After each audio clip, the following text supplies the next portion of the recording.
Good morning. जागो लाहौर में आप सबको खुश आमदीद कहते हैं जनाब। मैं हूं आपकी होस्ट मुनीबा आसिफ और आप देख रहे हैं अपना पसंदीदा प्रोग्राम जागो लाहौर। उम्मीद है और दुआ है कि आप लोग इस वक्त जहां कहीं होंगे खैरियत से होंगे और भरपूर ज़िंदगी गुजारने की कोशिश भी कर रहे होंगे। भरपूर ज़िंदगी का हसूल तभी जनाब मुमकिन हो सकता है जब प्रोफेशनल लाइफ में और हमारी पर्सनल लाइफ में एक मुस्बत तवाज़ुन हम लोग बरकरार रखें, क्योंकि खुशगवार सेहतमंद और मुतवाज़न ज़िंदगी का हरगिज़ ये मतलब नहीं होता कि आप काम और जो आपकी पर्सनल लाइफ है उसको 50-50% के हिस्से में बांट लें, बल्कि ऐसा भी हो सकता है कि आप हफ्ते के कुछ दिन ज़्यादा काम कर लें और बाकी दिनों में अपनी ज़ाती ज़िंदगी के दीगर जो एक्टिविटीज़ हैं उनके लिए वक्त निकाल कर उनसे भी आप लोग लुत्फ़ अंदोज़ हो सकें, इंजॉय कर सकें उनको। काम और मैं कहूँगी कि जो ज़ाती ज़िंदगी के कई अवामिल या कई ऐसे फैक्टर्स होते हैं जो इंसान की नफ्सियात पर, उनकी मेंटल हेल्थ पर, उनकी सेहत पर, उनका जो सोशल सर्कल होता है उस पर बराह रास्त असर अंदाज करती है। इसलिए हमें कोशिश करनी चाहिए कि अपने लिए वक्त निकालें। तमाम तर मसरूफियात के बावजूद भी आपके पास एटलीस्ट इतना टाइम होना चाहिए कि कुछ वक्त आप अपनी फैमिली के साथ गुजार सकें, कुछ वक्त आपका आपके दोस्तों के साथ वक्त गुजरे, कुछ फिर इतना वक्त हो कि जनाब आप अपनी जो ज़ाती मशागिल हैं, ज़ाती एक्टिविटीज़ हैं जिससे आप लुत्फ़ अंदोज़ हो सकें, उनके लिए भी आपको वक्त निकालना चाहिए ताकि जो ज़िंदगी की खूबसूरती है, ज़िंदगी की जो चाशनी है वो बरकरार रह सके। वरना जनाब ये एक मसरूफियात की जो लंबी लिस्ट हम लोगों ने बनाई हुई होती है वो कभी ना ख़त्म होने वाली लिस्ट होती है, लेकिन उसमें से भी हम लोगों ने अपने लिए ख़ास तौर पर टाइम निकालना है। काम को प्रायोरिटी देनी है लेकिन सेहत से ज़्यादा नहीं, अपने से ज़्यादा नहीं देनी है। हम भी आगे बढ़ते हैं और कुछ बात कर लेते हैं प्रोफेशनल और पर्सनल लाइफ के हवाले से, और उसके में बैलेंस किस तरह हमने मेंटेन करना है। वो बड़ा एक मुश्किल टास्क होता है हम सब के लिए। हमारा लाइफस्टाइल हम देखते हैं कि जनाब बैलेंस ना होने की वजह से हर दूसरा फर्द किसी ना किसी जहनी या फिर जिस्मानी बीमारी का शिकार होता है और उसमें वजन में इजाफा और मोटापा सर फहरिस्त है। जब जो सबसे ज्यादा वजह बन रहा है डायबिटीज की, गैर मुतवाजन तर्ज जिंदगी की वजह से शुगर अब हर घर का मसला बन चुकी है। डायबिटीज या शुगर की वजह से हमारे जिस्म में मौजूद इंसुलिन की कमी हो जाती है और पाकिस्तान समेत दुनिया भर में डायबिटिक और प्री डायबिटिक मरीजों की तादाद तेजी से बढ़ती जा रही है। एक्सपर्ट्स के मुताबिक ये बताया जा रहा है कि पाकिस्तान में शुगर के मर्ज में मुब्तला जो अफराद हैं उनकी इस वक्त तादाद 3 करोड़ 30 लाख से जायद है और अगर फौरी तौर पर इकदाम नहीं किए जाएंगे तो 2045 तक शुगर के मर्ज में मुब्तला अफराद की तादाद 6 करोड़ 50 लाख तक भी पहुंच सकती है, जबकि प्री डायबिटिक मरीजों की तादाद इससे भी कहीं गुना ज्यादा है। तो पाकिस्तान एंडोक्राइन सोसाइटी की जानिब से जो शुगर के मरीज हैं उनकी बढ़ती तादाद को पेश नजर रखते हुए पाकिस्तान में मौजूद करोड़ों प्री डायबिटिक शहरियों के लिए एक जनाब नया कौमी प्रोग्राम शुरू किया गया है। ये प्रोग्राम क्या है, इससे क्या फायदा हमें मिल सकता है, प्री डायबिटिक लोग डायबिटिक बनने से किस तरह बच सकते हैं, शुगर के मरीजों को कौन कौन सी एहतियाती तदाबीर अपनानी चाहिए, इस पर बात करेंगे। हमारे साथ इस वक्त मौजूद हैं डॉक्टर आतिफ मुनीर है, माहिर अमराज़े डायबिटीज हैं। डॉक्टर साहब आपको वेलकम कहती हूँ जागो लाहौर में, कैसे हैं आप? जी वालेकुम अस्सलाम, thank you very much. Doctor साहब डायबिटीज़ ये एक ऐसा मर्ज है जो दिन ब दिन बढ़ता ही जा रहा है और जिस तरह मैंने स्टैटिस्टिक बताए हैं कि अगर फौरी तौर पर इसके ऊपर इकदाम नहीं उठाए जाएंगे तो इन फ्यूचर कमिंग फ्यूचर ये बहुत ज़्यादा इसके स्टैटिस्टिक जो है ना बूस्ट करेंगे। क्या वजह लगती है आपको? हमारा जो लाइफस्टाइल है वो इम्बैलेंस्ड है जिसकी वजह से ये बढ़ता जा रहा है? जी थैंक यू वेरी मच। बिल्कुल आपने सही कहा। सो सबसे जो बड़ा रिस्क फैक्टर है किसी को शुगर होने का वो फैमिली हिस्ट्री नहीं है। अगर आपकी फैमिली में है तो वो भी एक रिस्क फैक्टर है, लेकिन जो इस वक्त सबसे बड़ा रिस्क फैक्टर जो साइंस और रिसर्च ने साबित किया है वो जैसे आपने जिक्र किया कि ओवरवेट होना है या मोटापा, ये सबसे बड़ा रिस्क फैक्टर है। और अगर मोटापे के आप उसमें डिटेल्स में जाएं तो पिछली कुछ दहाइयों में जो लाइफस्टाइल है जैसे आपने जिक्र किया वो अनहेल्दी से ज़्यादा अनहेल्दी होता जा रहा है। हमारी जो खाने पीने की आदत हैं और वॉक और एक्सरसाइज ज़िंदगियों से तकरीबन निकल चुकी है। आप देखें आपको स्पोर्ट्स ग्राउंड्स तो खाली नज़र आएंगे और आपको जॉगिंग ट्रैक्स, वॉकिंग ट्रैक्स खाली नज़र आएंगे। सो लाइफस्टाइल जो है वो लेजी होता जा रहा है और खाने पीने की आदत दूसरी तरफ से अनहेल्दी होती जा रही है। उनमें जो बैलेंस है वो बिगड़ चुका है, उसके नतीजे में मोटापा और मोटापे के नतीजे में शुगर। तो ये सबसे बड़ा रिस्क फैक्टर है ओवरवेट होना। ज़रूरी नहीं है कि आपके जीन्स के अंदर ही हो या आपकी फैमिली हिस्ट्री हो तो तभी आपको शुगर हो सकती है। आपकी अपनी नेग्लिजेंस की वजह से भी शुगर आपको लाहक हो सकती है। लेकिन डॉक्टर साहब, प्री डायबिटिक जो लोग हैं उनकी कहते हैं कि तादाद कई गुना ज़्यादा है, क्योंकि उन्हें समझ नहीं आ रही होती, उन्हें साइंस एंड सिम्टम्स का नहीं पता, तो उन्हें नहीं पता होता कि वो प्री डायबिटिक है। जब तक वो डायबिटिक नहीं हो जाते वो उनको उस चीज़ की तशख़ीस ही नहीं हो पाती। तो किस तरह प्री डायबिटिक से हम लोग डायबिटिक ना बन जाए, वो जो सफ़र है, वो जो ड्यूरेशन है, उसको किस तरह रोक सकते हैं हम? बिल्कुल सही कहा। मुहतात अंदाजे के मुताबिक इस वक्त जितने लोगों को शुगर है पाकिस्तान में, उससे 2 गुना लोग प्री डायबिटिक हैं। और प्री डायबिटिक से मुराद ये है कि उनको आने वाले सालों में शुगर होने का जो रिस्क है वो काफ़ी ज़्यादा है। उनको शुगर हुई नहीं है मगर उनका शुगर की तरफ सफ़र जो है वो शुरू हो चुका हुआ है। और आपने बिल्कुल सही कहा, प्री डायबिटिक स्टेज में या इवन अक्सर लोगों को तो डायबिटीज़ होने के बाद भी कोई ख़ास अलामात नहीं होती। इसीलिए इससे बचाओ, और ये और ज़्यादा ख़तरनाक इसलिए भी है कि कोई अलामात नहीं। सो प्री डायबिटीज़ को जानने के लिए आम पब्लिक के लिए कि कौन प्री डायबिटीज़ या डायबिटीज़ के करीब पहुंच चुका है, सिंपल ब्लड टेस्ट अवेलेबल है जो कि हर लेबॉर्ट्री से हो जाता है। अपना हम आमतौर पर रिकमेंड करते हैं कि पाकिस्तान में तो 30 साल के बाद आपको 1-2 साल बाद अपना शुगर टेस्ट करवा लेना चाहिए रूटीन में, क्योंकि अलामात तो है नहीं, तो अपना रिस्क जानने के लिए कि मैं शुगर के कितने करीब हूँ या करीब हूँ या नहीं हूँ, 1-2 साल बाद अपना ब्लड टेस्ट करवा लेना चाहिए। और उस टेस्ट को अपने मौलिद से जो है उसकी तशरीह जो है वो करवा लेनी चाहिए। जहाँ तक ये कि आप, क्योंकि प्री डायबिटीज़ वो स्टेज है जिसपे साइंस और रिसर्च हमें ये बताती है कि आप इससे डायबिटीज़ तक जाने में काफ़ी हद तक अपने आप को बचा सकते हैं। सो ये एक प्रिवेंशन वाली स्टेज है जिसमें आप बजाय इसके कि शुगर हो के आपको पता लगे, आपको प्री डायबिटीज स्टेज पे इसका पता लग गया, तो आप अपने तर्ज ज़िंदगी में काफ़ी सारी अच्छी पॉजिटिव चेंजेस अपना के इससे बच सकते हैं। ये बात रिसर्च से साबित है। तो ये एक प्रिवेंटेबल चीज़ है जिसको अपना के आप शुगर होने से बच सकते हैं। तो इसमें क्या क्या किया जा सकता है? मतलब किस तरह आप एक्सरसाइज करनी शुरू कर दें या मेडिसिन के ऊपर आ जाएं, क्या इसमें होता है?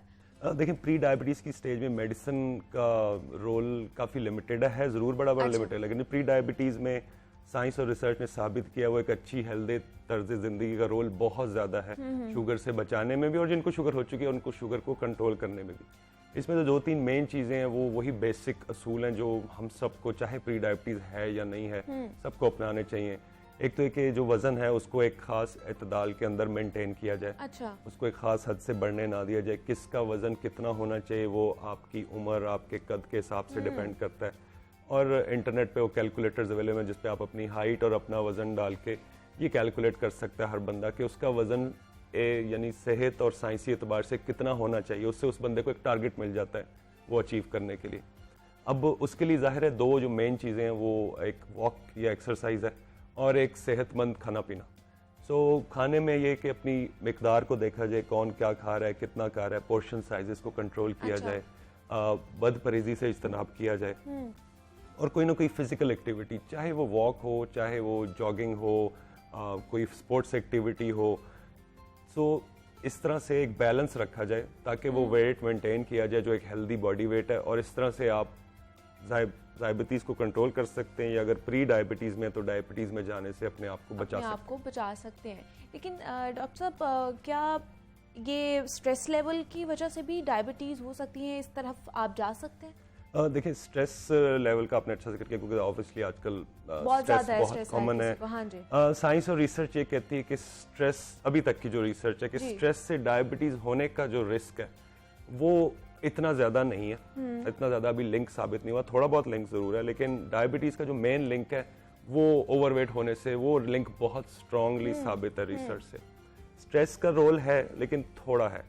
हाँ, जिन लोगों को शुगर हो चुकी है और उनकी शुगर अगर काफ़ी हाई चल रही है और वो स्ट्रेस्ड भी हैं किसी भी वजह से, तो स्ट्रेस लेवल शुगर के लेवल्स को बढ़ा काफ़ी सकती है। लेकिन शुगर को कॉज करना या शुगर का जो है होना स्ट्रेस लेवल से, वो जो उसका जो लिंक है वो थोड़ा इतना स्ट्रांग नहीं है। तो अगर प्री डायबिटिक हम लोग हो गए हैं तो क्या हम लोग चीनी खाना बिल्कुल छोड़ दें? मतलब कहते हैं ना, लिंक करते हैं कि ज़्यादा मीठा खाने से शायद आपको शुगर हो जाती है। एक तो ये मिथ है या नहीं है, ये आप ही बता सकते हैं। दूसरा, अगर प्री डायबिटिक लोग बिल्कुल ही शुगर लेना छोड़ दें? देखिए, शुगर तो एक चीज़ है। हाँ जी। शुगर लेना बिल्कुल छोड़ना बिल्कुल भी साइंस रेकमेंड नहीं करती। देखें, एक एक्सट्रीम ये होती है जिसमें लोग बहुत ही ज़्यादा शुगर ले रहे होते हैं और उसके अलावा और कोई ऐसी चीज़ें ले रहे होते हैं हाँ जो जी, उनको ओवरवेट करती है, मसलन उनके खानों की मिकदार, क्वांटिटीज, पोर्शंस, सब चीज़ों की, सिर्फ शुगर नहीं। एक एक्सट्रीम वो आ जाती है जहाँ सब लोग बिल्कुल ही सब कुछ छोड़ देते हैं और बिल्कुल एक किस्म के वो क्रैश उस पर चले जाते हैं कि जी ये भी छोड़ दें, वो भी छोड़ दें। वो भी इंसानी नेचर के साथ वो कंपैटिबल नहीं है कि आप इतनी सख्ती करें कि वो जो है ना वो कुछ अर्सा तो सस्टेन हो सकती है। अच्छा। हमेशा एक दरमियान में भी रास्ता होता है, बैलेंस रास्ता। सो आमतौर पे हम एज डॉक्टर्स या स्पेशलिस्ट और साइंस भी यही कहते हैं भाई एक दरमियान में दरमियानी रास्ता है, हर चीज़ में एक एतदाल रखा जाए तो वो सस्टेनेबल भी होगा, आप उसको काफ़ी अरसे तक फॉलो भी कर सकते हैं और वो ही बेस्ट है एक हेल्दी वेट के लिए। अच्छा। हाँ, कुछ लोग जो ओवरवेट हैं वो ये ज़रूर कर सकते हैं अपने वेट को वापस लाने के लिए वो एक काफ़ी सख्त डाइट पे या चले जाएं और जब वो मेंटेन हो जाए, वो अचीव हो जाए, उसको मेंटेन करने के लिए वो उसको रिलैक्स कर सकते हैं। हर बंदे की अपनी नेचर होती है। टारगेट वेट ज़रूर जहन में होना चाहिए कि ये वेट साइंस कह रही है कि मुझे अपनी हाइट और एज के मुताबिक अचीव करना है, उसको अचीव करके मेंटेन रखना है। वो बैलेंस अब उस इंडिविजुअल पे होगा कि वो उसको किस तरह से रखता है। लेकिन चीनी मुकम्मल बंद नहीं है, चीनी की मिकदार लिमिटेड होनी चाहिए, फ्रीक्वेंसी कम होनी उसके चाहिए। ऑल्टरनेट्स भी लोग यूज करना शुरू हो जाते हैं ना चीनी के अलावा भी, मतलब स्टेविया का आजकल बहुत ज्यादा यूज किया जा रहा है, तो उसको हेल्दी वे में खासतौर पर डायबिटिक लोग किस तरह यूज कर सकते हैं और कितना यूज कर सकते हैं? चीनी के मुतबादिल बिल्कुल अवेलेबल हैं। चीनी के मुतबादिल ये लोगों को पता होना चाहिए कि चीनी का मुतबादिल जो है ना वो उनके सिर्फ टेस्ट के लिए। हाँ, एग्जैक्टली। सो उसमें कई लोग ये भी हमसे कहते हैं कि वो तो और ज्यादा मीठी होती है। वो जायके में शायद मीठी होगी ज्यादा थोड़ी, लेकिन उसमें शुगर नहीं है। अच्छा। वो आपके शुगर लेवल्स को डिस्टर्ब नहीं कर सकती। हाँ, चीनी के मुतबादिल जो आपको टेस्ट चाहिए, देखिए चीनी हम टेस्ट के लिए लेते हैं, हाँ। भूख के लिए नहीं लेते। सो वो जो आपको उसका चीनी का टेस्ट है जो आपको अपनी चाय या बाकी ड्रिंक्स या उसमें चाहिए, तो वो आपको वो टेस्ट दे सकती है। बिल्कुल सेफ है ये मुतबादिल और एक अच्छे मुतबादिल है, आपको टेस्ट भी मिल जाएगा और वो जो शुगर आपके अंदर जानी है वो नहीं जाएगी, उससे आपको टेस्ट जरूर मिल रहा होगा। तो इट इज़ एब्सोल्युटली सेफ, बिल्कुल यूज़ करें मुतबादिल का तौर पर। मतलब यूज कर सकते हैं लेकिन फिर भी उसका एहतियात से यूज करना है, उसका भी एहतियात तो हर चीज़ में ही ज़रूरी है, लेकिन उसकी बेहतियाती में आपकी शुगर लेवल्स या आपके शुगर होने का रिस्क डिस्टर्ब नहीं हो सकता, इसलिए कि उसमें शुगर है नहीं। वो उसमें जो भी इंग्रेडिएंट्स हैं वो आपको जायका ज़रूर दे रहे हैं, लेकिन आपकी सेहत के लिए नुकसानदेह नहीं है। हाँ, अब हर चीज़ की अगर एक्सेस होगी तो उसमें कोई ना कोई प्रॉब्लम तो आ सकती है। और दूसरा, डॉक्टर साहब कहते हैं कि जिसको शुरू में ही इंसुलिन लग जाती है तो वो फिर सारी ज़िंदगी उसी के ऊपर डिपेंड करता है, तो क्या ये बात दुरुस्त है? नहीं, ये बात भी दुरुस्त नहीं है। इसमें यह कि जब तशखीस होती है और शुगर लेवल्स बहुत ज़्यादा हाई चल रहे हैं और उसके साथ जो जिसको शुगर है उसको बहुत ज़्यादा अलामात आ रही हैं, तो कई दफ़ा हम इंसुलिन शुरू में इसलिए दे देते हैं कि ज़रा शुगर लेवल्स को जल्दी कंट्रोल कर लिया जाए। और उसका हरगिज़ ये मतलब नहीं है कि इंसुलिन अब हमेशा चलेगी। कई दफ़ा हम, क्योंकि उसके बाद जो है पेशेंट जो है वो परहेज़ भी शुरू करता है, वॉक वगैरह भी लोग शुरू करते हैं, उनके शुगर लेवल बड़े अच्छे कंट्रोल हो जाते हैं। तो अक्सर लोगों को हम यही कहते हैं कि भाई आप अपने शुगर लेवल्स पे नज़र रखें, इंसुलिन हम शुरू ज़रूर कर रहे हैं ताकि आपका शुगर लेवल ज़रा जल्दी कंट्रोल हो। अच्छा। आप अपना लाइफस्टाइल भी साथ चेंज करें, जैसे जैसे आपके शुगर लेवल्स कंट्रोल हो रहे होंगे उस स्टेज पे हम उसको रीडिस्कस कर सकते हैं मुआलिज और मरीज़ के दरमियान कि आप इंसुलिन को कंटिन्यू करना है या इसको हम कम या बंद भी कर सकते हैं और आपको दवाइयों पे ला सकते हैं। सो ये ज़रूरी नहीं है कि ये पर्सन टू पर्सन वेरी करेगा और ये उस पर्टिकुलर पर्सन और उसके मुआलिज के दरमियान ये डिस्कशन होगी और इसको इंडिविजुअलाइज किया जाएगा। मतलब अगर अपने शुगर पे कंट्रोल कर लेता है तो ये ख़त्म भी हो सकती है, डिपेंड नहीं करता। कंट्रोल हो सकती है, इंसुलिन छूट सकती है, गोलियां छूट सकती हैं और इस पे जो मेन फैक्टर जो डिपेंड करेगा कि वो इंडिविजुअल, वो शख्स अपने लाइफस्टाइल में कितनी एफर्ट डाल रहा है। एग्जैक्टली। तो लाइफस्टाइल के जो रिजल्ट्स हैं वो इतने अमेजिंग हैं कि लोगों की कई बार इंसुलिन छूट जाती है, गोलियां छूट जाती हैं। उसका मतलब हरगिज़ ये नहीं होता कि शुगर खत्म हो गई, वो कंट्रोल इतनी अच्छी हो गई कि अब उनको गोली या इंसुलिन की जरूरत नहीं है। लेकिन डॉक्टर साहब घर पे भी तो बहुत से लोग टोटके करते हैं ना, मतलब करेले का जूस पी लिया, पानी पी लिया, भिंडी खा ली, इस तरह की चीज़ें घर पे भी कर रहे होते हैं, तो ये ओवरकम कर सकती है, हमारे शुगर को कंट्रोल कर सकती है क्या? जी, ये भी बड़ा रेलेवेंट सवाल है क्योंकि ये हमसे काफ़ी कॉमनली क्लिनिक में पूछा जाता है। सो देखें, उसमें ये है कि जो देसी टोटके हैं, घरेलू टोटके जो कि नेचुरल चीज़ों से आप कर रहे हैं, नेचुरल हर्ब से, कोई भी नेचुरल चीज़ अल्लाह ताला की बनाई हुई नुकसान तो पहुंचा ही नहीं सकती। फ़ायदा हो सकता है, अभी साइंस ने साबित ना किया हो, कोई रिसर्च ना हुई हो, साबित ना किया हो, ठीक है, या छोटे लेवल का कोई छोटी स्टडी हुई हो, उसमें थोड़े से लोग हों तो थोड़ा बहुत फ़ायदा सा नुकसान इन नेचुरल चीज़ों को कहते हैं। हम जो लोगों को डिस्करेज करते हैं वो कहते हैं कि जो बनी बनाई चीज़ें, प्रोडक्ट्स मिल रही हैं, ठीक है, जिसमें एग्जैक्टली प्रोसेस, जिसमें कोई एडिटिव्स ऐड हुए हुए हैं, जिसके कई दफ़ा इंग्रेडिएंट्स भी हाँ पता जी, नहीं है कि हाँ। क्या है उसमें, वो अवॉइड करें। नेचुरल चीज़ों को आपने अपने ट्रीटमेंट के साथ इस्तेमाल करना है, ज़रूर करें, उसके मुतबादिल के तौर पे ना करें। कुछ नेचुरल चीज़ें हैं, मसलन सिनेमन है, ठीक है, अच्छा। तो ये चीज़ें हैं, इस तरह 2-3 और चीज़ें हैं जिनके फ़वाइद शुगर में साबित हैं, लेकिन ये आपके ट्रीटमेंट का मुतबादिल नहीं है। अपने ट्रीटमेंट के साथ इस्तेमाल करें, अपने मौलिद से मशवरे के साथ इस्तेमाल करें। हमेशा कोई भी नेचुरल चीज़ों को आपके ट्रीटमेंट के साथ डिस्करेज नहीं करेगा। ठीक है, तो डॉक्टर साहब लास्ट पे क्या मैसेज देना चाहेंगे जो आपको देख रहे हैं लोग जो हेल्दी भी हैं और जो इस मर्ज का शिकार भी हैं, उन्हें क्या कहना चाहेंगे? देखिए, मैसेज बड़ा लाउड है, क्लियर है। हेल्दी एक्टिव लाइफस्टाइल हम सबको अपनाना चाहिए, ठीक है, जिसमें वॉक, एक्सरसाइज या कोई भी फिजिकल एक्टिविटी शामिल है जो आपको पसंद है। अपनी चॉइस की एक्टिविटी करें, हेल्दी रहें, हेल्दी खाएं।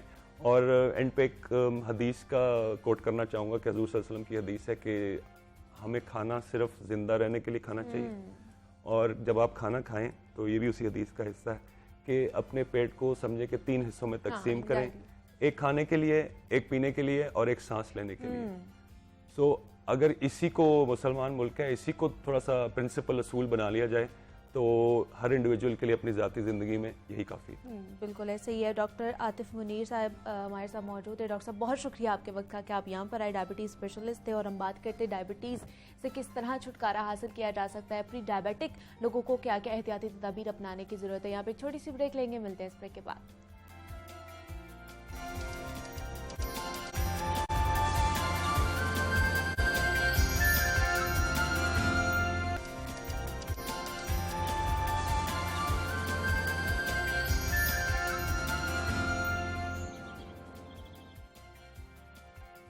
वेलकम बैक टू जागो लाहौर। जनाब, अब कुछ बात हो जाए तालीमी मैदान के हवाले से, तो पाकिस्तान में नौजवानों के पास डिग्रियों की भरमार है, मगर अक्सरियत मुलाजमतों के हसूल के लिए ख्वार होती रहती है। स्टूडेंट्स कहते हैं कि जनाब हमें इन्फॉर्मेशन ही नहीं होती है कि तालीमी सफ़र में बार बार रास्ते बदलने से हमारी मंजिल कहीं ना कहीं खो जाएगी।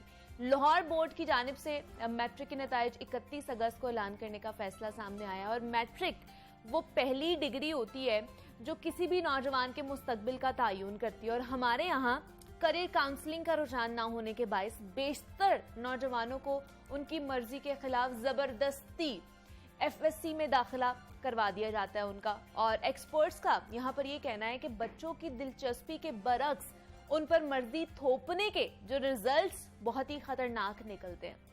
बेहतरीन स्टूडेंट को जबरदस्ती आप या तो मेडिकल की फील्ड में भेज देंगे, इंजीनियरिंग या फिर किसी भी फील्ड में भेज देंगे, जिसकी वजह से वो परेशान रहेगा, अच्छी परफॉर्मेंस नहीं दे पाएगा, ग्रेड्स अच्छे नहीं आएंगे, डिग्री में वो चीज़ें नहीं होंगी, तो वो उसको अपनी मर्जी की मुलाजमत नहीं मिलेगी, वक्त का ज़िया अलग होगा। लेकिन अगर जो हमारे टीचर्स हैं और हमारे जो वालिदैन हैं इब्तदाई जमातों में ही बच्चों की सलाहियतों को पहचान कर उन्हें मुनासिब गाइडेंस दें, तो उनका जो मुस्तकबिल है वो रोशन बनाया जा सकता है। तख्लीकी सलाहियतों में अगरचा पाकिस्तानियों का कोई सानी नहीं है, मगर मुल्क में करियर काउंसलिंग का जो निज़ाम है वो ना होने के बाईस नौजवानों की जो सलाहियतें हैं उनके साथ साथ उनका पैसा और वक्त का ज़िया भी हो जाता है। तो बच्चों की करियर काउंसलिंग कितनी ज़रूरी होती है मैट्रिक के बाद, ख़ास तौर पर स्टूडेंट के पास कौन कौन से ऑप्शंस मौजूद हों, और बच्चे मैट्रिक के नताइज का ऐलान इंतज़ार कर रहे हैं उसका, लेकिन क्या क्या उनको प्लानिंग इस वक्त करनी चाहिए ताकि उनका वक्त भी ज़ाया ना हो। इस पर आज हम बात करेंगे। हमारे साथ इस वक्त मौजूद हैं बुशरा नदीम है, एजुकेशनिस्ट हैं एंड करियर काउंसलिंग के हवाले से बहुत ज़्यादा अपने अंदर एक इल्म रखती हैं, एक्सपीरियंस 35 सालों का उनके पास है, तो उनसे अच्छा कौन जान सकता है कि स्टूडेंट्स के क्या क्या प्रॉब्लम्स हो सकते हैं। बुशरा, आपको वेलकम कहती हूँ जागो लाहौर में, कैसी हैं आप? मैं ठीक हूँ, थैंक यू मुनीबा।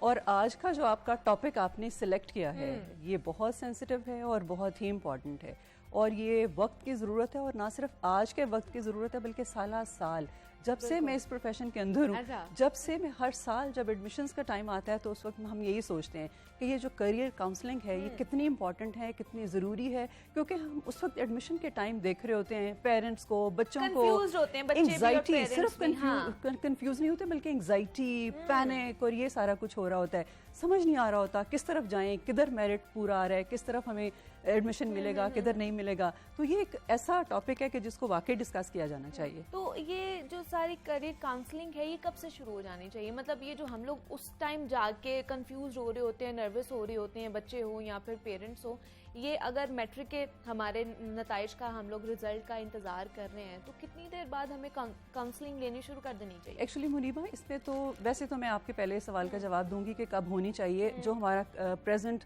सिनारियो है उसके अंदर। मेरा ये ख्याल है कि जब आपका रिजल्ट आता है तो प्री रिजल्ट और पोस्ट रिजल्ट ये एक ट्रियो बनता है जिसमें पेरेंट्स होते हैं, स्टूडेंट्स होते हैं और टीचर्स होते हैं। ये ट्रियो उस वक्त ये एक कंप्लीट ट्रियो है इस काउंसलिंग के लिए।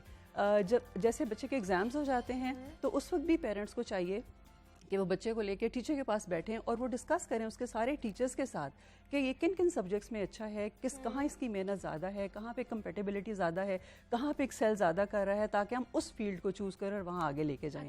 और फिर जब रिजल्ट आता है ऑब्वियसली उस वक्त तो एक क्लियर पिक्चर हमारे सामने आ जाती है कि बच्चा किस सब्जेक्ट के अंदर बेस्ट है और किधर उसको जाना चाहिए। तो ये एक तो ये वाला है कि इस तरह से करना चाहिए।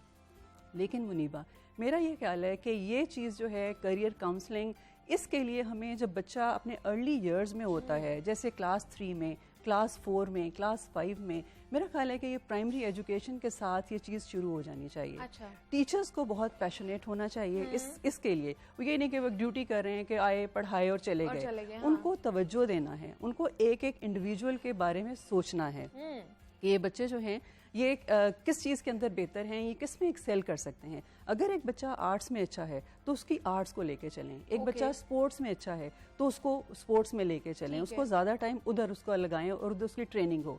तो मेरा ये ख्याल है कि करियर काउंसलिंग का मतलब ट्रेनिंग होता है। अगर आप शुरू से बच्चे की ट्रेनिंग करते हैं उन्हीं सब्जेक्ट्स के हवाले से या उसके एप्टीट्यूड के हवाले से, तो मेरा ख्याल है जब बच्चा मैट्रिक में जाता है तो उसके सामने एवेन्यूज खुले होते हैं और वो कहीं भी जा सकता है जिसमें वो बेस्ट होता है। लेकिन यहाँ पे मैं ये जानना चाहूँगी, टीचर्स तो उनको परख लेते हैं कि ये किस चीज़ में अच्छे हैं, लेकिन एम्फसाइज जो है वो वालिदैन कर रहे होते हैं कि नहीं हमारे बच्चे ने यहाँ तो डॉक्टर की फील्ड में जाना है, इंजीनियर बनना है, BBA करना है, MBA करना है, इस साइड पे वो ज़्यादा करते हैं। मतलब वो ऑलरेडी अपना पाथ जो है ना माइंड में बना के बैठे होते हैं कि हमारे बच्चे ने इस साइड पे जाना है। मुनीबा, ये पाकिस्तान में ही है ज़्यादातर। मैं आपको ये बताऊं कि पेरेंट्स ये सोच लेते हैं कि सिर्फ बच्चे ने डॉक्टर बनना है या इंजीनियर बनना है या CSP ऑफिसर बनना है, तो वो चाहे वो 3 क्लास में भी हो ना तो फिर उनका माइंडसेट वही होता है। अब कुछ अरसे से ये मैं आपको बताऊं कि हमारा ना एक पैटर्न बन गया हुआ है स्कूलिंग का, और हमारे एग्जाम से पहले जो हमारे ट्यूशन सेंटर्स हैं और जो हमारे स्कूल्स हैं उनका एक सेट पैटर्न है। वो इस तरीके से बच्चों को तैयारी कराते हैं, वो एक रट्टा सिस्टम या मेमोराइजेशन कह लें आप,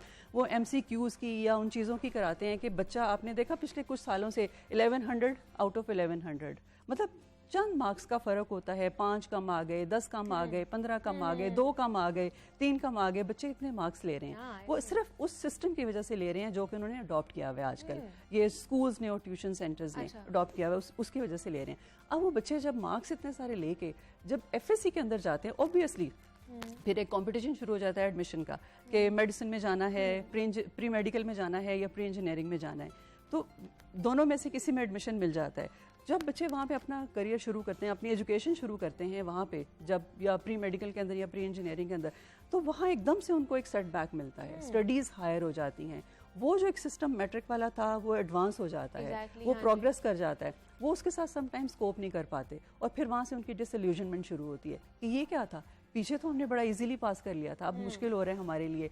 तो ये पेरेंट्स को सोचना चाहिए कि डॉक्टर बनने से, इंजीनियर बनने से या CSP ऑफिसर बनने से ही सिर्फ जो है वो आप एग्जैक्टली जो बच्चे का एप्टीट्यूड हो, जो वो करना चाहे, आप उसको करने दें। एटलीस्ट उस पर ट्रस्ट तो करें एग्जैक्टली ना, उसको बताएं कि अच्छा वो कर सकता है, अगर फेल हो जाए तो वो चेंज नहीं, कर अगर देखें आप ज्यादा क्यों बच्चे पे इन्वेस्ट करते हैं कि ये इसका अच्छा सा करियर बने, ये कल को अच्छा सा कमाए, तो आपको ये बिलीव रखना चाहिए कि अगर आप उसको कुछ भी पढ़ने देंगे तो अगर वो हार्ड वर्किंग करेगा, अगर वो उसमें एक्सेल करेगा तो उसमें भी वो आउटशाइन, जी बिल्कुल, और उसमें आउटशाइन करेगा वो।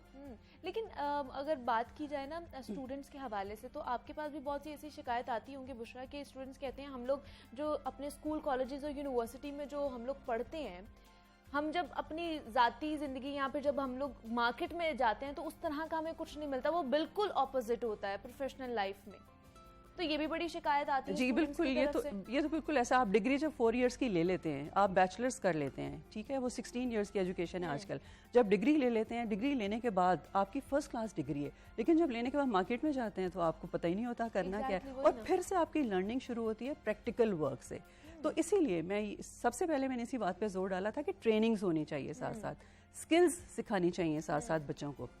अगर फ़र्ज़ करें आपका बच्चा इंजीनियरिंग की तरफ जाना चाहता है, फॉर एग्जांपल छोटा सा मैं आपको एक एग्जांपल देती हूँ कि एक ब्लाइंड्स हैं आपने लगाई है विंडो के ऊपर, आप उसको नॉलेज तो दे देंगे कि ब्लाइंड को आपने कैसे काटना है या कैसे आपने कटवाना है, कैसे उसको असेंबल कराना है, कैसे आपने उसको फिर लेके जाना है और वो करना है। लेकिन जब तक वो करेगा नहीं, जब तक वो उसके अंदर नहीं आएगा प्रैक्टिकली, तब तक उसका नॉलेज नहीं होगा उसके बारे में। तो ये बुकिश नॉलेज से थोड़ा सा आगे हमें निकलना होगा, हमें ट्रेनिंग साथ साथ रखनी होगी, हमें प्रैक्टिकल सिखाना होगा। यहाँ पे जर्मनी का मैं आपको एक मॉडल बता सकती हूँ। जर्मनी का मॉडल कुछ इस तरह से है कि वो अपने स्टूडेंट्स को देखते हैं। अच्छा। जैसे हाई स्कूल करते हैं उनके स्टूडेंट्स, तो अगर बच्चे 80% लेते हैं उसमें 80% प्लस होते हैं तो वो यूनिवर्सिटी में उनको एडमिशन मिलता है। अच्छा। अगर वो 80% से कम होते हैं तो वो अप्रेंटिसशिप की तरफ चले जाते हैं, मतलब उनको कोई स्किल सीखना होती है। जी जी। तो इस तरह से वो बच्चे जो 80% से नीचे रह जाते हैं वो उन बच्चों से जो 80% से ऊपर हैं किसी तरह से भी कम नहीं होते, क्योंकि कल को जब वो अपनी स्किल सीख के मार्केट में निकलते हैं तो उनके जैसा ही कमा रहे होते हैं, क्योंकि वो उसके मास्टर बन चुके होते हैं। तो हमारे पास यहाँ पे बच्चे 16 साल के जो डिग्री है वो तालीम भी हासिल करके उसके बाद निकलते हैं, तो ना उनके पास सिर्फ एक पेपर नौकरी होती है, ना उनके पास वो स्किल होता है। जी जी, सिर्फ एक पेपर होता है। हाँ। तो पेपर की बेस के ऊपर फिर वो जिसे कहते हैं ना एक रगड़ा लगता है उनको प्रैक्टिकल फील्ड का, फिर आहिस्ता आहिस्ता वो सीखते हैं, स्क्रैच से शुरू करना पड़ता है मार्केट में। जी जी, यही बात है। तो ये टीचर्स की भी ट्रेनिंग होनी चाहिए इसमें बेसिकली, कि टीचर्स जो है वो राइट फ्रॉम द बिगनिंग बच्चों को साथ साथ बताएं कि प्रैक्टिकली आपने इसको कैसे करना। अब टीचर्स का भी ये मसला आ जाता है, टीचर्स कहते हैं अब इतनी क्लास होते हैं, स्टूडेंट्स इतने ज़्यादा होते हैं, हम कैसे उनमें से आइडेंटिफाई कर सकते हैं कि स्टूडेंट की ये चीज़ है, स्टूडेंट की ये चीज़ है। असल में हमारा सारा एजुकेशन सिस्टम जो है उसको रिविजिट करने की ज़रूरत है और इसके लिए एक्सपर्ट्स चाहिए जो इसको रिविजिट करें और इसको मॉडर्न वर्ल्ड के साथ इसको कंपैटिबल करने के लिए। देखें, बाहर की दुनिया की जो चीज़ अच्छी है उसको सीखना चाहिए, और एजुकेशन एक ऐसी फील्ड है, लर्निंग एक ऐसी फील्ड है कि इसके बगैर आप तरक्की नहीं कर सकते, आप पीछे रह जाएंगे बाकी नेशन से। लेकिन बुशरा, हम देखते हैं यहाँ पे स्टूडेंट्स के हवाले से भी दो उनको कैटेगराइज किया जाता है। एक वो जो बहुत ज़्यादा ब्राइट होते हैं, मतलब वो फॉरन से पिक कर लेते हैं, कुछ ऐसे स्टूडेंट्स होते हैं जो जल्दी पिक नहीं करते या उनका पढ़ाई में दिल नहीं लगता है, तो उनके लिए आप क्या कहेंगी कि किस तरह के स्किल्स फिर उन्हें हमें सिखाने चाहिए? जैसे आपने मैंने जर्मनी का मॉडल आपके सामने इसीलिए डिस्कस किया। जी जी, वो इसीलिए है कि वो बच्चे जो 80% या 90% से ऊपर हैं वो डॉक्टर बने, वो इंजीनियर बने। स्किल्स की तरफ किस तरह लेके जाना चाहिए? देखें, स्किल के साथ ही आप आप जब सोसाइटी में रह रहे होते हैं तो सोसाइटी में रहने के लिए आपको इलेक्ट्रिशियन आपको चाहिए होता है, प्लम्बर आपको चाहिए होता है, कारपेंटर आपको चाहिए होता है, आपको मेसन चाहिए होता है।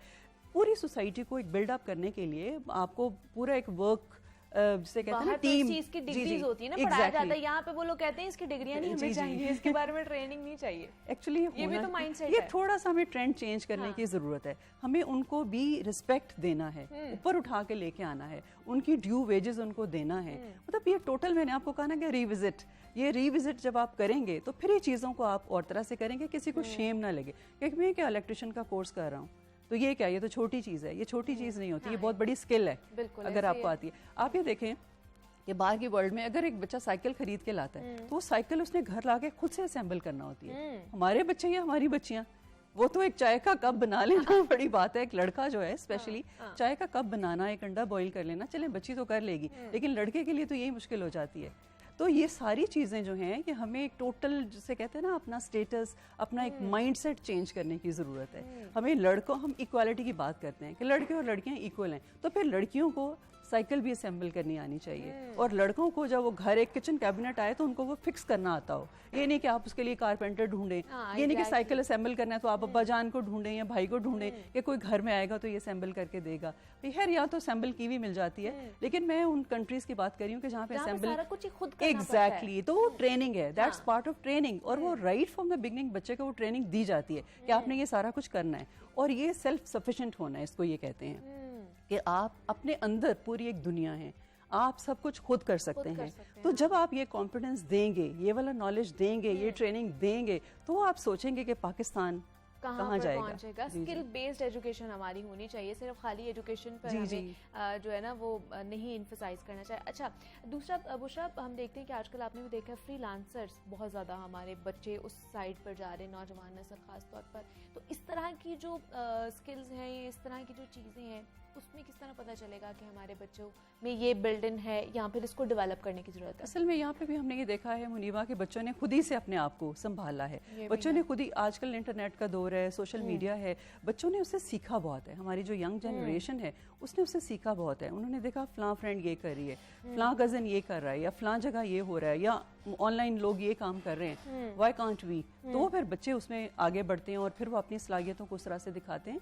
तो मेरा ख्याल है वो बेहतर काम कर रहे हैं, काफ़ी अच्छा काम कर रहे हैं। जी जी, सिर्फ मॉनिटरिंग और ये चीज़ें चाहिए होती हैं उनको, अदरवाइज तो बच्चे उसमें अच्छा काम कर रहे हैं। लेकिन उसमें भी तो आपको कम्युनिकेशन स्किल्स चाहिए हैं, आपको किस तरह अपना पॉइंट ऑफ व्यू रखना है, लिखना किस तरह है, क्या क्या करना है, ये भी तो चीज़ें चाहिए। उसमें ये है कि जो जैसे कंटेंट राइटर्स होते हैं वो लोग कंटेंट राइटर्स होते हैं जिनकी जो राइटिंग स्किल्स होती हैं वो शुरू से पॉलिश्ड होती हैं, मतलब वो अच्छे, जैसे लिटरेचर के बच्चे हैं, हमने देखा हमारी यूनिवर्सिटी के जो लिटरेचर के बच्चे होते हैं वो फ्रीलांसिंग की तरफ आते हैं, कंटेंट राइटिंग की तरफ आते हैं, क्योंकि लिटरेचर एक लैंग्वेज है और लैंग्वेज के जरिए उनका, और फिर उनकी रीडिंग बड़ी वास्ट होती है, तो उनके पास वोकैबुलरी, उनके पास आइडियाज, उनके पास सारा कुछ होता है, तो वो बेहतर उसमें वो कर लेते हैं काम। तो इस तरह के मतलब जिस जिसकी जो फील्ड है वो उस फील्ड के अंदर अगर आप वो चूज़ करें और उसमें अपने आप को एक्सेल करें साथ साथ।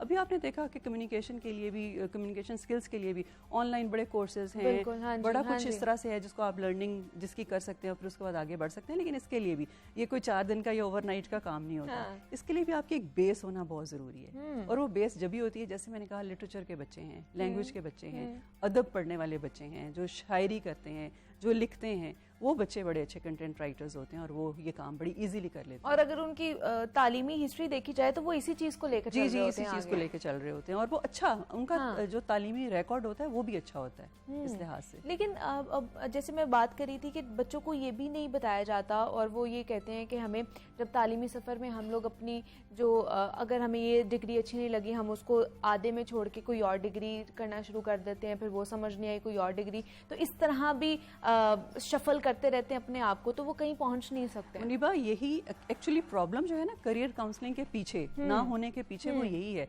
हमने ओवर द इयर्स देखा कि बच्चों ने एफएससी में एडमिशन ले लिया।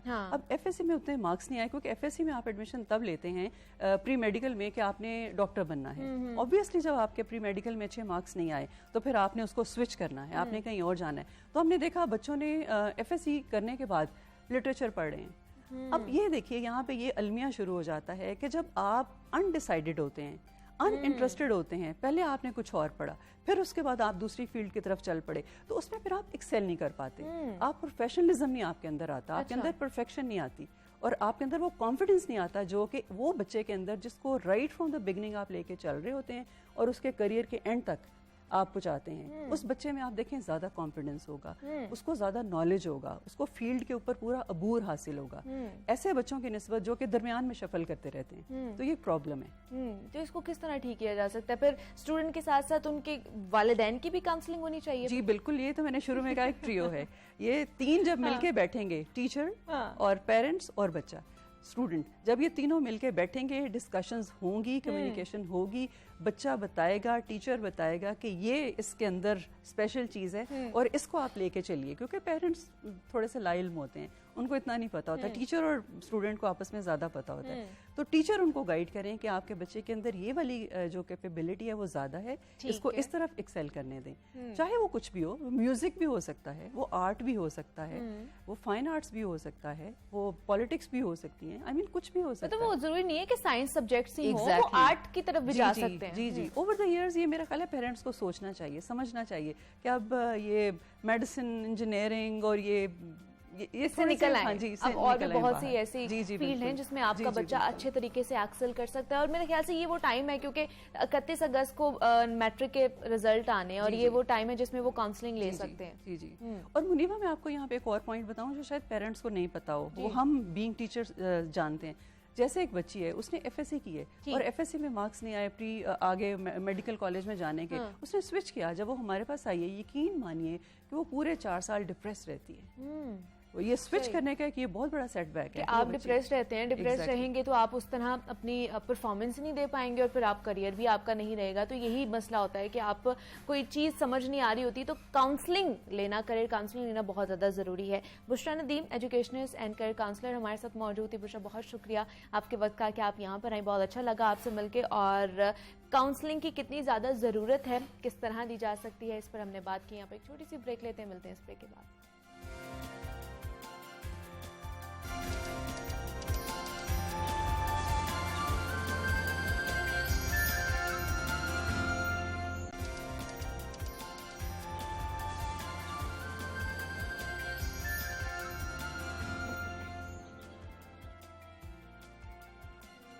वेलकम बैक टू जागो लाहौर। जनाब, ब्रेक से वापस आ चुके हैं और सेगमेंट है हमारा लाहौर की दुनिया, जिसमें हम लाहौर और लाहौरियों के मसाइल डिस्कस करते हैं। और लाहौर के बासियों को वैसे तो कई किस्म के मसाइल का सामना रहता है, लेकिन हालिया बिजली के बिलों ने लाहौरियों को चकरा कर रख दिया। बिल घरों में आते ही शहरी सरापा एहतजाज हैं और गुज़श्ता 3-4 दिन से हम देख रहे हैं कि शहर के मुख्तलिफ इलाकों में जो शहरी हैं वो एहतजाज भी रिकॉर्ड करवा रहे हैं। लाहौर हाई कोर्ट में बिजली के बिलों में फ्यूल एडजस्टमेंट के खिलाफ कई दरखास्तें भी दी गई थी, तो जस्टिस शाहिद वहीद ने उन दरखास्तों पर समाअत की और दरखास्त गुजारों ने मौक़िफ़ इख्तियार किया कि विफाकी हुकूमत ने बिलों में फ्यूल एडजस्टमेंट की मंजूरी दी है और फ्यूल एडजस्टमेंट की वजह से बिजली के नरखों में इजाफा कर दिया गया है और बिजली के बिलों में फ्यूल एडजस्टमेंट कानूनी तकाज़ों के मुताबिक भी नहीं है। तो अदालत ने फ्यूल एडजस्टमेंट का टैक्स मना करके बकिया बिल जमा कराने का हुक्म दिया है। लेकिन शहरी बिल कैसे एडजस्ट करवाएं, क्योंकि लेस्को की जानिब से कहा जा रहा है कि जब तक जनाब नोटिफिकेशन नहीं जारी होता तब तक कोई चेंजिंग्स नहीं की जा सकती हैं। तो शहरी कैसे अपना बिल दुरुस्त करवा सकते हैं, और जो शहरी ऑलरेडी अपना बिल जमा करवा चुके हैं उनकी जानिब से जमा करवाए गए जायद जो चार्जेस हैं उनका मदावा कौन करेगा। ये जो फ्यूल एडजस्टमेंट की मद में घोरक धंधा किया जा रहा है और हर महीने हम लोग बिल जमा करवाते हैं, उसके बावजूद भी इजाफी चार्जेस क्यों लगते हैं, इस पर आज हम डिटेल में बात करते हैं। हमारे साथ इस वक्त मौजूद है स्टूडियो में एडवोकेट चौधरी कमरुल जमान हैं, जनरल सेक्रेटरी हैं पाकिस्तान टैक्स बार एसोसिएशन के।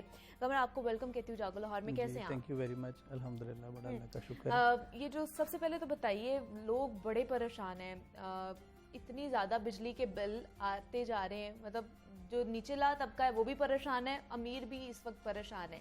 फ्यूल प्राइस एडजस्टमेंट की मद में जो हमें टैक्सेस की भरमार लगाई गई है, ये फ्यूल एडजस्टमेंट है क्या, इसकी वजह से क्या हम लोग भुगत रहे हैं? बेसिकली गवर्नमेंट ने आपकी दो चीज़ों की प्राइस है, एक आपकी एस्टिमेटेड प्राइस है और उसके बाद उसकी एक्चुअल प्राइस है।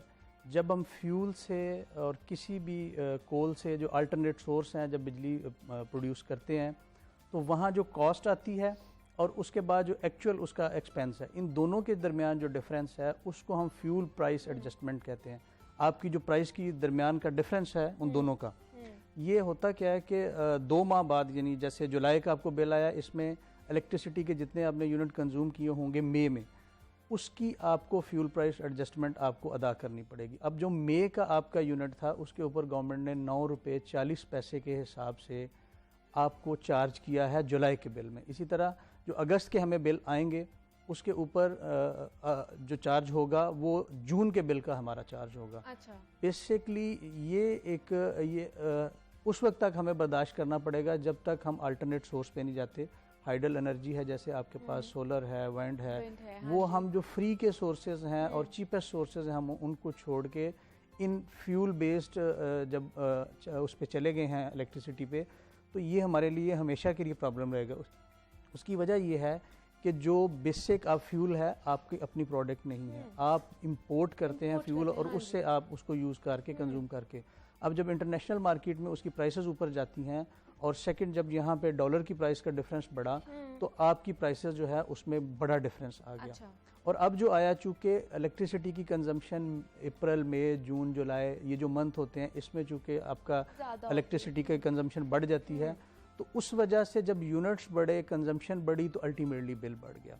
अब इससे सबसे बड़ा जो नुकसान है आम सारिफ को, उसको ये है कि पहले हम फ्यूल प्राइस एडजस्टमेंट की मद में जो आप चार्ज करते हैं वो है पर यूनिट के हिसाब से, फिर उसके ऊपर टैक्सेस हैं, सेल्स टैक्स है जो जिसका 25,000 से बिल ज़्यादा है उसको इनकम टैक्स भी ऐड होता है। तो ये जो बाकी सारे के सारे आपके सरचार्जेस हैं ये भी बढ़ जाते हैं और अल्टीमेटली आपका जो बिल का इस महीने का पोर्शन है 40% ये एडिशन है नॉर्मल बिल में। अगर किसी शख्स का 60,000 रुपये बिल आना था तो ये फ्यूल प्राइस एडजस्टमेंट की वजह से उसका जो बिल है वो 1 लाख रुपए बन गया, जो कि जुल्म है मैं समझता इस कौम के साथ भी। हमने और जो कमर जो बिजली कंज्यूम की भी होती है ना उसका इतना बिल नहीं आता जितना इन टैक्सेस का बिल आ जाता है। हाँ वो अगर आप किसी भी बिल का आप तनासब थोड़ा सा देखें इस माह में जो अभी आ रहे हैं मोर देन 45% जो शेयर है बिल के अंदर, वो आपने देखा होगा हर बिल पे एक चार्ट भी बना होता है, नीचे ग्राफ दिया होता है कि इतने % इलेक्ट्रिसिटी की कॉस्ट है, इतने % फेडरल गवर्नमेंट के टैक्सेस हैं, ये आपने ड्यूटीज़ और महसूल लिए हैं, वो तमाम को जब ऐड करते हैं तो ये नियर 45% आपके बिल में बनते हैं। अच्छा अब इसमें गवर्नमेंट ने एक स्टेप लिया है कि जो 200 यूनिट्स के हैं कल उस पर उन्होंने नोटिफाई भी कर दिया, प्राइम मिनिस्टर ने अनाउंस किया और उसके तो एक्सक्लूड कर दिए।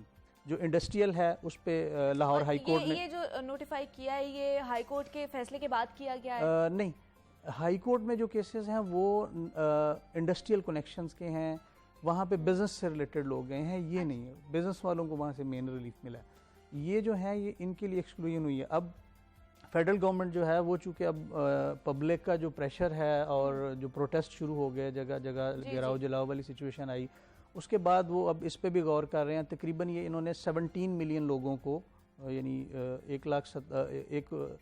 1 मिलियन से ज़्यादा यानी 17 लाख लोगों को अभी रिलीफ दिया है कनेक्शन पे जो 200 यूनिट से कम कंजम्पशन वाले। लेकिन वो अब डोमेस्टिक के आप बात ये डोमेस्टिक हैं, ये सारे के सारे डोमेस्टिक की बात है, हम जितनी बात कर रहे हैं ये डोमेस्टिक वाली है। और जो हाई कोर्ट ने रिलीफ दिया है वो इंडस्ट्रियल और कमर्शियल कनेक्शंस के ऊपर दिया। अच्छा, अब एक और आपने सुना होगा कि इससे पहले जो जितने कमर्शियल कनेक्शंस थे उसके ऊपर इन्होंने एक फिक्स टैक्स आयद कर दिया था जो बेसिकली सिर्फ शॉपकीपर को लगना था, रिटेल शॉप वाले को। इन्होंने उठा के अक्रॉस द बोर्ड जितना कमर्शियल कनेक्शन है सब पे वो टैक्स लगा दिया। मिनिमम उसका स्लैब था 3000 और जो रिटर्न फाइल करता है इनकम टैक्स की उसके लिए 3000 था, जो नहीं फाइल करता उसके लिए डबल हो गया 6000। और उस पे भी जो बिज़नेस कम्युनिटी है उसने काफ़ी सारा एहतजाज किया, गवर्नमेंट के साथ उन्होंने निगोशिएशन भी की। उसके बाद निगोशिएशन के बाद अब आके पुराना जो एक सिस्टम था कि अगर आपका 20,000 से कम बिल है तो आपको 5% इनकम टैक्स सेल्स टैक्स की मद में ले लिया जाएगा। उसमें इनकम टैक्स और सेल्स टैक्स दोनों क्लब है, ये दोनों आपकी लाइबिलिटीज़ पूरी हो जाती हैं। और जिसका 20,000 से ज़्यादा होगा उसका 7,500। ये अभी tax law amendment second amendment ordinance 2022 आया है, उसमें ये उन्होंने अमेंडमेंट कर दी है। अब वो बिजनेस कम्युनिटी को तो एक रिलीफ मिल गया उस सूरत में जो रिटेलर्स थे जिनका ये सारा था। अब ये जो बाकी फ्यूल प्राइस एडजस्टमेंट वाली है ये रिलीफ टेम्परेरी है, ये 1 माह के लिए है अभी जो दिया गया है, ये परमानेंट नहीं है। अच्छा। हाँ, अब ये आगे चल के अब जैसे अब अगस्त में बिल आएंगे, अगला जो बिल आएगा उस पे नहीं पता उसमें फिर ये इसी तरह ऐड हो गए। लेकिन ये जिनका 200 यूनिट्स वाला है वो अगर उन्होंने जमा करा दिया है उनका नेक्स्ट मंथ में माइनस हो जाएगा अल्टीमेटली और उनको नेक्स्ट लग के नहीं आएगा। अच्छा। लेकिन बाकी जो लोग हैं उन सबको देना पड़ेगा अनटिल अनलेस के गवर्नमेंट सबको वेवर नहीं देती। मतलब जो लोग 200 से ऊपर यूनिट्स अपने कंज्यूम करेंगे उनको ये फ्यूल प्राइस एडजस्टमेंट की मद में टैक्सेस देने पड़ेंगे। ये फ्यूल प्राइस एडजस्टमेंट टैक्स नहीं है, बेसिकली ये कॉस्ट इसकी है। मद में जो नीचे सारे टैक्सेस है ना मैं वो चाहूंगी आपको डेफिनेट आप ये लेकर आए जी हैं एक बिल में अगर कैमरा थोड़ा सा इसको दिखाएं जूम कर दे, जो नीचे वो इसमें पता नहीं क्या-क्या लिखा हुआ है। इसमें आप देखेंगे ये जो मैंने हाईलाइट किया हुआ है ये फ्यूल प्राइस एडजस्टमेंट है। टोटल बिल इंसाब का है 63,000 समथिंग। अच्छा। और इसमें इनका लास्ट इंडस्ट्रियल है या डोमेस्टिक? ये डोमेस्टिक है। ठीक है, डोमेस्टिक। 7.90 ये देखें जो मई के यूनिट थे, अगर कैमरा थोड़ा सा इसको जूम करे 7.90 ठीक है पर यूनिट इसको चार्ज किया है। और ये इसके ऊपर कास्ट आ रही है टोटल इस मंथ में 15,000 समथिंग इस बिल में उसकी एडिशन हुई है। और फिर उसके ऊपर ये टैक्सेस हैं जिसमें इनकम टैक्स भी है, एक्साइज ड्यूटी है, GST है, ये FC सरचार्ज, ये तमाम के तमाम सरचार्जेस जो हैं ये इसके ऊपर शामिल हैं। ये इसी तरह से जैसे ये आया है अपना मई में जो यूनिट कंजम्पशन थी उस पर 7 रुपीज़ 90 पैसा ये टोटल पर यूनिट चार्ज हुआ है। अब जब इसके हम टैक्सेस कैलकुलेट करेंगे तो ये तकरीबन 10 रुपये से ऊपर पर यूनिट उसको मे की जो थी कंजम्पशन एक्स्ट्रा चार्ज हुआ है on account of fuel adjustment surcharge जो हमने लगाया है, या फ्यूल FPA हम जिसको बोलते हैं, फ्यूल एडजस्टमेंट जो है सरचार्ज। अब इशू ये है कि सिर्फ हमारे पास देखें ये टेम्परेरी हाल है, गवर्नमेंट कहाँ से सब्सिडी देगी, पहले ही आपके पास पैसे नहीं हैं, आप IMF की कंडीशन पूरी करने के लिए ये सारी जितनी इसके ऊपर पहले सब्सिडी थी वो सारी की सारी अब खत्म हो गई है। अब इशू ये है कि लास्ट ईयर्स में सब्सिडी थी, लेकिन वज़ीर आज़म ने यही कहा है ना कि उनकी शर्त के मुताबिक हमने ये फ्यूल प्राइस एडजस्टमेंट जी। अब वो उन्होंने स्टेटमेंट जो दिया उसमें यही है कि उन्होंने उनके साथ बात करके तो फिर ये किया है। अल्टीमेटली देखें बात यह है कि इतना बड़ा रिलीफ देना अब इन हालात में पॉसिबल नहीं है। अब हमें तमाम पूरी कौम को इंक्लूडिंग पॉलिटिशियंस और तमाम बाकी इदारों को भी सोचना पड़ेगा कि हमने अपनी कॉस्ट रिडक्शन कैसे करनी है। अगर हमने इस मुल्क को चलाना है तो हमें कॉस्ट रिडक्शन भी करनी पड़ेगी और लोगों को रिलीफ भी देना पड़ेगा। वरना आप जब पिछले आप स्टैटिस्टिक्स जो डिपार्टमेंट है फेडरेशन का, उसके मुताबिक पिछले सालों में ये जो अभी एक साल हमारा जो अरसा गुजरा है लास्ट ईयर में 60% के करीब आपकी प्राइस अप्रिसिएशन हुई है। और उसके बाद डिवेल्यूशन का आप सिलसिला देखें और जो इस वक्त आपकी प्राइसेस का हाइक है उसमें देखें, आम शख्स के लिए गुजारा करना मुश्किल होता जा रहा है। मुश्किल नहीं, नामुमकिन हो गया। दूसरा दुखता पता कब है, क्योंकि घर बिजली आती नहीं है और टैक्सेस इतने ज़्यादा आते हैं, बिल इतने ज़्यादा आते हैं। दुखता तब है कि हम इतना बिल दे भी रहे हैं, इतने पैसे भी दे रहे हैं, फिर भी बिजली नहीं आ रही, लोड शेडिंग इतनी ज़्यादा हो रही है। अब गवर्नमेंट को ना सीरियसली इसके ऊपर सोचना पड़ेगा कि we have to go for the alternate source. आपके पास अल्लाह ताला ने बहुत बड़ी नेमत दी है कि गर्मियों में हमारे पास 14 घंटे की सनलाइट है, 14 आवर्स की, और हम तमाम उस सनलाइट को ज़ाया करते हैं। गवर्नमेंट को चाहिए कि अब इसको प्रमोट करे, इसके ऊपर इंटरेस्ट फ्री लोगों को लोन दे, लोगों के साथ जो उनका बिल आता है, जो लोग इसकी इंस्टॉलेशन कर लें, उनको बिल के साथ थोड़ी थोड़ी अमाउंट करके उनसे ले लें। इसको आप ये 3 से 4 साल में आपकी कॉस्ट जो है रिइंबर्स हो जाती है। इसके ऊपर डेवलपमेंट होनी चाहिए, लोकली इसकी प्रोडक्शन होनी चाहिए, पैनल्स की, इनके इन्वर्टर्स की, ताकि लोग आसानी से इस सोर्स को यूज़ कर सकें। देखिए फ्री का सोर्स है ना, आपने एक दफ़ा वन टाइम इन्वेस्टमेंट की, आपने पैनल्स लगाए, उसकी इंस्टॉलेशन की, इन्वर्टर लगाया, उसके बाद अल्लाह ताला ने आपको रोशनी दी है सूरज की, जो वो उसको आप यूटिलाइज़ करें। पूरी दुनिया में इसका अल्टरनेट सोर्स पे काम हो रहा है। और दूसरा ये है कि ये one of the cheapest source है। फिर इसके ऊपर आपकी एक्स्ट्रा कॉस्ट नहीं है इसके बाद। और जो अच्छे पैनल्स आते हैं ये 25 से 30 साल इनकी मिनिमम लाइफ है। अगर एक दफ़ा आप इसकी इंस्टॉलेशन करते हो, गवर्नमेंट को चाहिए इसको प्रमोट करें, आप लोकल इंडस्ट्री को प्रमोट करें, आप उनको सब्सिडाइज कर दें। पाकिस्तान में अच्छे बन हाँ बनाएं, क्यों नहीं बन सकते? अगर बाकी चीजें बन सकती हैं, सारा कुछ बनाएं। बन रहे हैं, अभी कुछ कंपनीज बना रही हैं, लेकिन शायद वो अप टू द स्टैंडर्ड इतने अच्छे नहीं हैं, बन रहे हैं। लेकिन इसको मेरा ख्याल है हमें, लेकिन उसके ऊपर भी टैक्सेस हैं कि नहीं? टैक्सेस इन्होंने पहले जो अभी ऑर्डिनेंस एक आया था पहले, उसमें इन्होंने इस पे टैक्स लगा दिया था। अभी फिर इन्होंने जो बजट में उस पे उसकी एग्जम्पशन दे दी है, इसको रिमूव कर दिया, इसके ऊपर जो सेल्स टैक्स था, ड्यूटीज भी इसकी कम कर दी।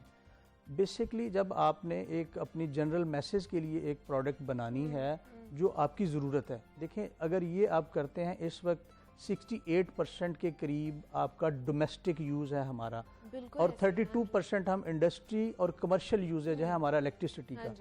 इतना बड़ा जो एक डिफरेंस है डोमेस्टिक का और हमारी उसकी प्रोडक्टिव, मैं कहता हूँ ना, आप जो इंडस्ट्रियल और कमर्शियल है ये एक प्रोडक्टिव यूज़ है, और जो डोमेस्टिक यूज़ है ये तो नॉन प्रोडक्टिव यूज़ है। तो प्रोडक्टिव यूज़ जो है ये हमारा ज़्यादा होना चाहिए, या हमें ये चाहिए कि अल्टरनेट सोर्स को प्रमोट करके नॉन प्रोडक्टिव सोर्स उस पर कम अज़ कम ले जाएं, ताकि आपका इससे 2 फ़ायदे होंगे। एक तो आपकी जो हमारा हर वक्त का है कि लाइट आ गई और चली गई, ये एक सब जगह पे एक कॉमन सी बात है कि अच्छा जी लाइट कितने बजे आएगी, कितने बजे जाएगी। जहाँ कहीं बैठे हैं, ऑफिस में बैठे हैं, घर में बैठे हैं, तो ये एक शेड्यूल होता है, कोई काम किसी ने करना है तो उसको होता है जी अच्छा ये लाइट चली जाएगी, लाइट का बताओ। हाँ, तो एक तो हमारी इससे जान छूटेगी, और दूसरी बात ये है कि हमारा जो इंपोर्ट का बिल है फ्यूल का आपका, वो कम होगा, आपको जो फॉरेन एक्सचेंज पे करना पड़ता है वो आपका कम होगा। तो अल्टीमेटली बीइंग अ पाकिस्तानी हमें सोचना होगा कि हमने क्या इस मुल्क को चलाना है, क्या हमने इसके लिए कोई काम ऐसा करना है कि आगे नेशन ये बढ़ सके और अपने पाँव पे खड़ी हो सके।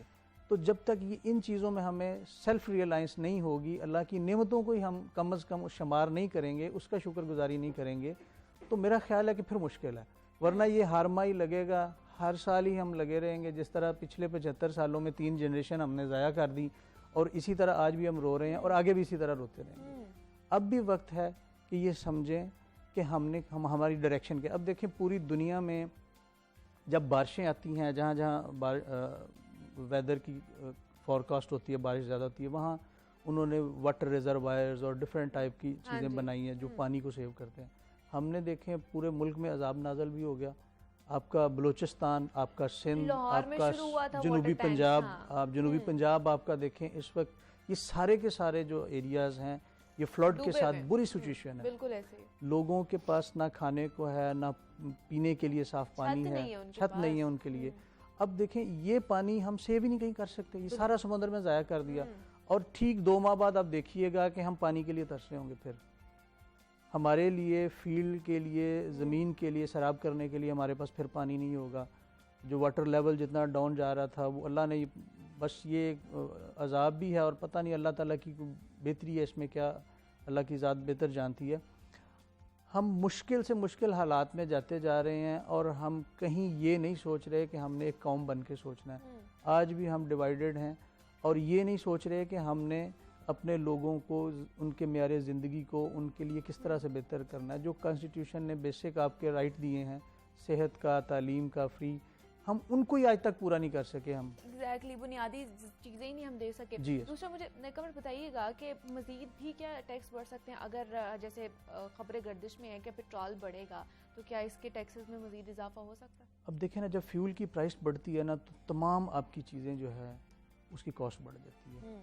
उसमें आपकी ट्रांसपोर्ट है, हम सब के आने जाने की कॉस्ट है, चाहे वो पब्लिक ट्रांसपोर्ट है, चाहे वो पर्सनल गाड़ियाँ हैं, बाइक्स हैं, जो भी हम मोड यूज़ करते हैं, सबकी एक लाइफ की कॉस्ट बढ़ती है। जब सबकी प्राइस बढ़ेगी तो अल्टीमेटली कॉस्ट बढ़ेगी।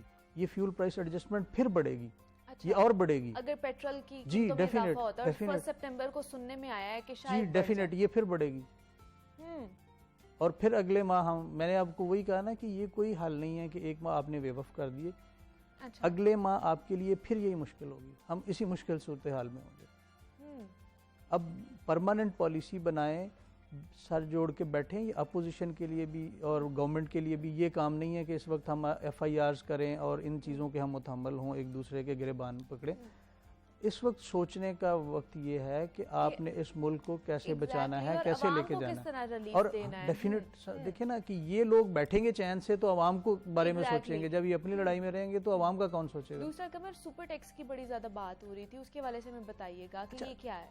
सुपर टैक्स जो है बेसिकली ये तो हाई अर्निंग वाले जो लोग हैं उनके लिए हैं, जिनकी 15 मिलियन से ऊपर इनकम है, उनके लिए है। उसके स्लैब रेट्स हैं डिफरेंट, ये आम शख्स के लिए नहीं है। आम शख्स इससे मुतासर नहीं होगा। ये तो सिर्फ आपके जो हमारे, आपको शायद अंदाज़ा है कि पूरे हमारे इस मुल्क में 22 करोड़ आवाम में से सिर्फ आपके 30 लाख लोग जो हैं रिटर्न फाइल करते हैं, गोशवारा फाइल करते हैं। ये उसमें से भी 4% लोग हैं जो इसमें सिर्फ इस एम्बट में आएंगे। 4 से 5% लोग हैं जो हाई अर्निंग वाले लोग हैं, जिनकी 15 मिलियन से ज़्यादा इनकम होगी, उनके लिए सिर्फ। ये आम आवाम को इससे कोई फ़र्क नहीं पड़ेगा, आम लोगों को, छोटे बिजनेसमैन को, शॉपकीपर को नहीं। ये जो बड़े एंटरप्रेन्योर हैं, मल्टीनेशनल्स हैं, ये उनके लिए है। हाई अर्निंग वाले लोग हैं जिनकी अब लेट से सैलरी, आप अगर बात हम सैलरी की करें तो जिस बंदे की 15 लाख से ज़्यादा सैलरी पर मंथ होगी तो ये वो इफेक्ट करेंगे, आम बंदा नहीं करेगा। मतलब ये उसके ऊपर लगेगा। हाँ। तो हमें कोई नहीं छू नहीं, सकता, आम लोगों को, आम जनरल पब्लिक को इससे जो है ना कोई नुकसान नहीं होने वाला। बाकी टैक्सेस से हमें अच्छा खासा नुकसान पहुंच रहा है। एडवोकेट चौधरी कमल जमान साहब हमारे साथ मौजूद है, जनरल सेक्रेटरी हैं पाकिस्तान टैक्स बार एसोसिएशन के। कमल, बहुत शुक्रिया आपके वक्त का कि आप यहाँ पर आए। और ये फ्यूल प्राइस एडजस्टमेंट होता क्या है, इसके मद में जो टैक्सेस लिए जा रहे हैं उस पर हमने बात किया, और किस तरह इनको कटवाया जा सकता है। हाईकोर्ट की तरफ से मना किया गया है, लेकिन उन लोगों के लिए एडजस्टमेंट की गई है, यहाँ पर उनको रिलीफ दिया गया है जिनके 200 से या 200 तक वो अगर अपने यूनिट कंज्यूम करते हैं, उसके ऊपर अगर आप कंज्यूम करेंगे तो आपको ये चार्जेस देने पड़ेंगे, एक्स्ट्रा आपको पे करना पड़ेगा। तो यहाँ पे एक छोटी सी ब्रेक लेंगे, आपने कहीं नहीं जाना, मिलते हैं इस ब्रेक के बाद।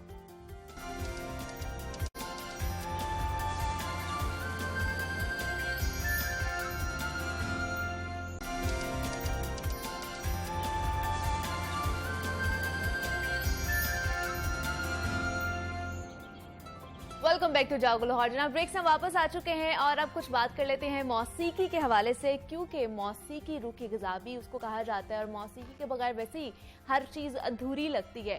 तो जनाब हमारी कोशिश होती है कि हमारे प्लेटफॉर्म से ज़्यादा आपसे मुलाकात कराई जाए पाकिस्तान के टैलेंट से, जिनमें कूट कूट कर मैं तो कहूँगी कि टैलेंट भरा हुआ होता है। तो आज भी कुछ ऐसे ही नौजवान मैं कहूँगी उन्हें और टैलेंटेड हैं हमारे साथ इस वक्त मौजूद हैं स्टूडियो में, जो बड़े ही बासलाहियत हैं।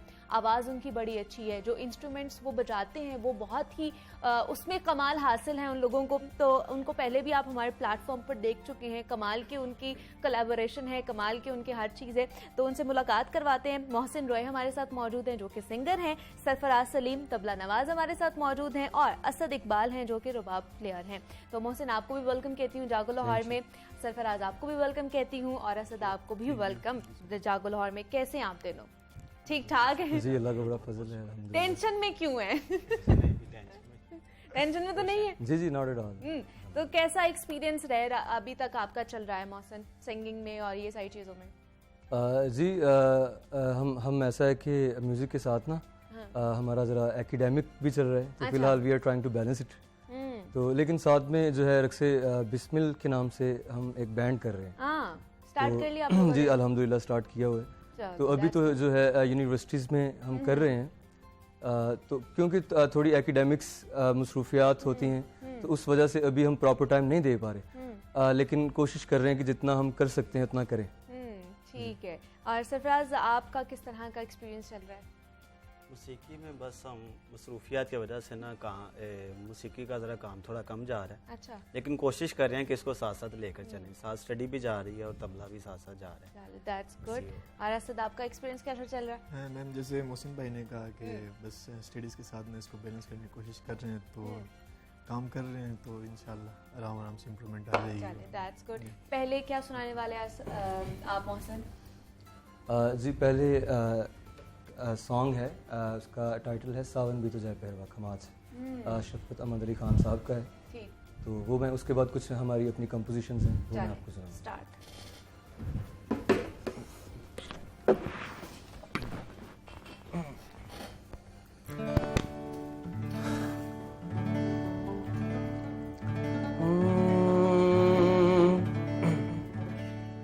सावन भी तो जाए पहरवा, सावन भी तो जाए पहरवा, मन मेरा घबराए, मन मेरा घबराए, सो गए परदेस पिया तुम, ऐसो गए परदेस पिया तुम, चैन हमें नहीं आए, मोरा सैयामों से बोले ना, मैं लाख जतन करूँ हारी, लाख जतन करूँ हारी, मोरा सैयामों से बोले ना, मोरा सैयामों से बोले ना। क्या बात है, बहुत खूब, बहुत खूब, वेरी नाइस। तो मौसम इसको प्रोफेशनली भी आप लोग कर रहे हो? जी प्रोफेशनली भी इसको सीख रहे हो आप लोग? जी प्रोफेशनली ऐसे हम इंस्पायर्ड कह सकते हैं कि from a lot of artists, जो सरफराज साहब हैं, हमें से जो सबसे ज़्यादा प्रोफेशनली सीखे हुए हैं वो सरफराज साहब हैं, और जो बल्कि बहुत सीनियर भी हैं हमसे म्यूजिक में, ठीक है। माशाल्लाह। तो आई थिंक 12 ईयर्स 12 साल से ये सीख रही हैं। अच्छा, जी और आपको अभी कितने साल हो गए? जी मैं जो है इंस्पायर्ड हूँ, उसके अलावा हमारे उस्ताद नियाज साहब हैं, हमको गाइड करते हैं, लेकिन जिसे एक प्रॉपर कहते हैं एजुकेशन वो नहीं की, लिसनिंग के through I have tried to learn it as much as I can through listening, क्योंकि जो आर्ट का मेरे ख्याल में सीखना ज़रूरी होता है, लेकिन उस सीख से भी एक बड़ी चीज़ होती है, उसे महसूस करना होता है, तो महसूस करने की कोशिश की है। तो इंशाल्लाह इसको आप लेके भी आगे चलेंगे, उम्मीद करते हैं। तो आपने कहाँ से सीखा था सरफराज प्रोफेशनली? मैं मेरे उस्ताद हैं, उस्ताद सुलेमान माना साहब, जो कि उस्ताद तारिक खान साहब के शागिर्द हैं। वो वर्ल्ड फेमस हुए हैं उस्ताद तारिक खान साहब। ठीक। तो उनसे मुझे सीखते हुए 12 साल हो गए हैं। बस उनकी खिदमत भी कर रहे हैं साथ साथ, और सीख भी रहे हैं। चलिए, that's ये काम ज़्यादा ना सीखने के साथ साथ खिदमत से भी आता है। फरमाबरदारी बहुत ज़रूरी है इसके अंदर। तो असद आपका तो ये रवायती है ही है, रुबाब वहाँ पर बजाया भी जाता है जी, आपके मैम। इलाके में, तो वहीं से आपने भी सीखा था या यहाँ पर आके ज्यादा आपने सोचा कि नहीं मैं इसको यहाँ पर प्रमोट करूंगा और सीखूंगा? बेसिकली मैम जो इंस्पिरेशन मिली थी वो गिलगित में ही मिली थी मुझे, ठीक है। मतलब गिलगित सिटी में ही ना मेरे एक दोस्त थे, वो प्ले करते थे। अच्छा। तो बहुत अच्छे रबाबिस्ट हैं वो, तो उनसे इंस्पिरेशन मिली थी बेसिकली मुझे। उसके बाद ये था कि हमारे काफ़ी अच्छे आर्टिस्ट हैं, नियाज उस्ताद हमारे हैं 3 ताल स्टूडियो में, तो उनसे भी गाइडेंस ले रहे हैं तकरीबन ये काफ़ी कोई साल होने वाला है। तो ये सीख ही रहे हैं, बस सीख ही रहे हैं जी। लेकिन वहाँ पे तो ये इसको बजाया जाता है ना आपके जी इलाके वहाँ में? पे तो मतलब मेजोरिटी ऑफ पीपल मतलब ये प्ले होता है वहाँ पे काफ़ी जगहों में, चित्राल में, गिलगित में, हुंजा में, ठीक है। तो मतलब उधर से आप कह सकते हैं इंस्पिरेशन मिली है मुझे बिल्कुल। मुझे तो लगता है वहाँ पे बच्चों के अंदर ये बिल्ट इन होता है कि नहीं?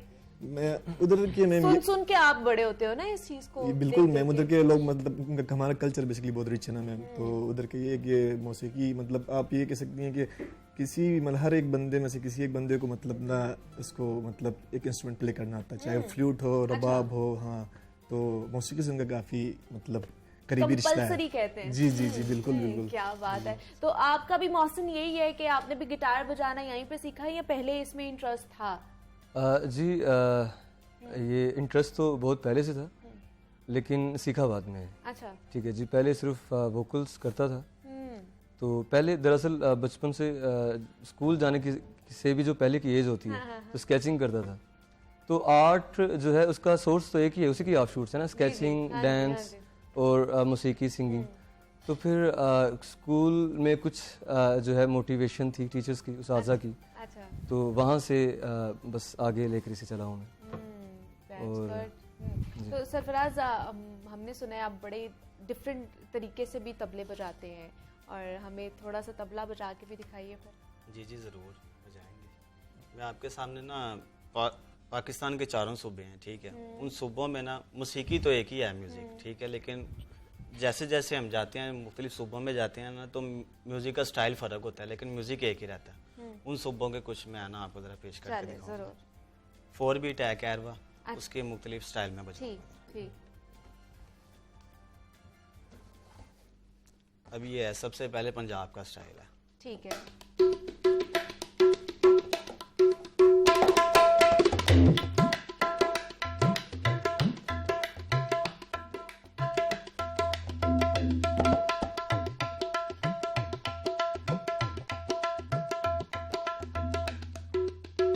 अब सिंध का स्टाइल है।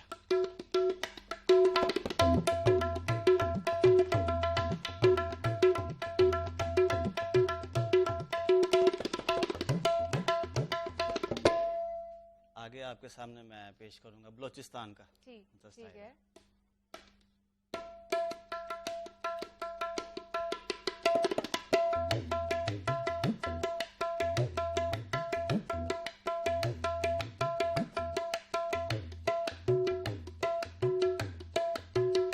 अब इधर से हम सरहद का। जी जी निकल जाएंगे। हाँ जी। चलें।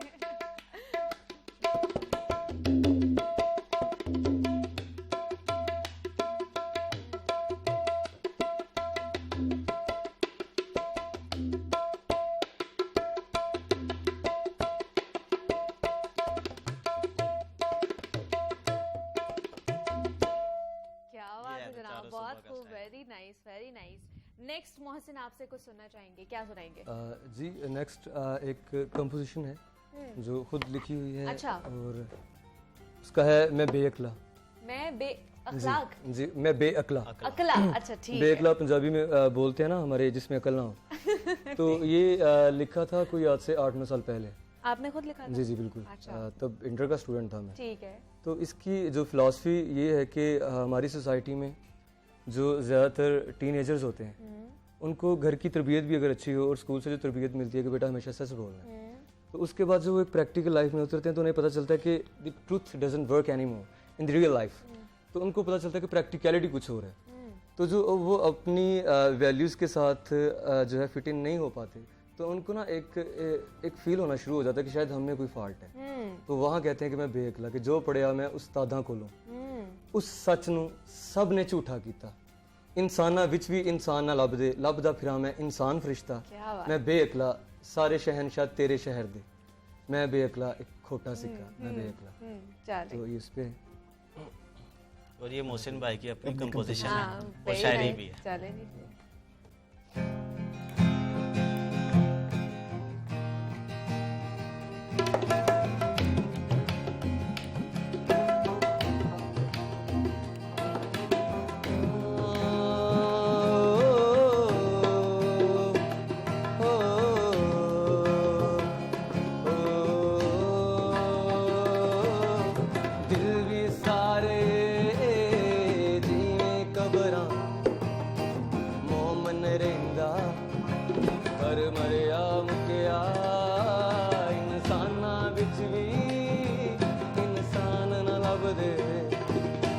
ਲੱਭਦਾ ਫਿਰਾਂ ਮੈਂ ਇਨਸਾਨ ਫਰਿਸ਼ਤਾ, ਜੋ ਪੜਿਆ ਮੈਂ ਉਸਤਾਦਾਂ ਕੋਲੋਂ, ਉਸ ਸੱਚ ਨੂੰ ਸਭ ਨੇ ਝੂਠਾ ਕੀਤਾ, ਸਾਰੇ ਸ਼ਹਿਨशाह ਤੇਰੇ ਸ਼ਹਿਰ ਦੇ, ਮੈਂ ਬੇਅਕਲਾ ਇੱਕ ਖੋਟਾ ਸਿੱਕਾ, ਮੈਂ ਬੇਅਕਲਾ, ਮੈਂ ਬੇਅਕਲਾ, ਮੈਂ ਬੇਅਕਲਾ, ਮੈਂ ਬੇਅਕਲਾ।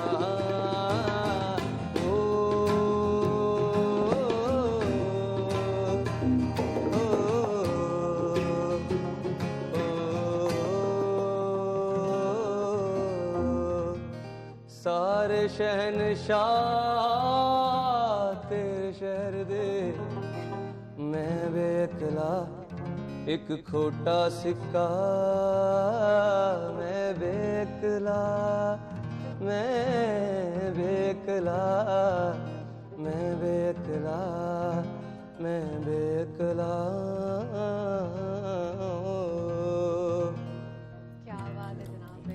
आपने जो अपनी लाइफ के एक्सपीरियंस से मेरे ख्याल से उनसे कुछ ना कुछ सीख के इसमें सारी वो कंपोज कर ली। और ये ज़्यादातर सभी टीन एजर्स पे फिट बैठता है कि अक्सर ऐसा होता है कि हमने जो वैल्यूज सीखी होती हैं या हमें सिखाई गई होती हैं कि बेटा ईमानदार रहना है, हमेशा सच बोलना है, तो ये जब वो ग्रो कर रहे होते हैं तो एक रियल वर्ल्ड में उतरते हैं, जैसे कल्चर शॉक नहीं होता यार हम तो पीछे से कुछ और सीख के आए, यहाँ पे तो सच काम नहीं कर रहा। वही ना, जिस तरह हम लोग देखते हैं कि हमारी यूनिवर्सिटी स्कूल में वो पढ़ाया जाता है, जब हम मार्केट में निकलते हैं तो वो कुछ भी नहीं होता। जी जी बिल्कुल बिल्कुल। तो ये सारी चीजें होती हैं कि प्रैक्टिकली कुछ और होता है और थ्योरेटिकली हमारे साथ कुछ और होता है। तो मैं असद आपसे रिक्वेस्ट करूंगी कि जो हमारी गिलगित बल्तिस्तान की जो एक रिवायती धुन है वो इसके रबाब के ऊपर प्ले करके सुनाइए। जी जी सही हो गया।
क्या बात है, बहुत ही अच्छा आवाज आपने और आप तो जनाब कमाल है और आपकी आवाज़ और कॉम्पोजिशन कमाल है। आगे सोचा है कि क्या कोई और नई कॉम्पोजिशन आपकी सामने जी है? बिल्कुल है।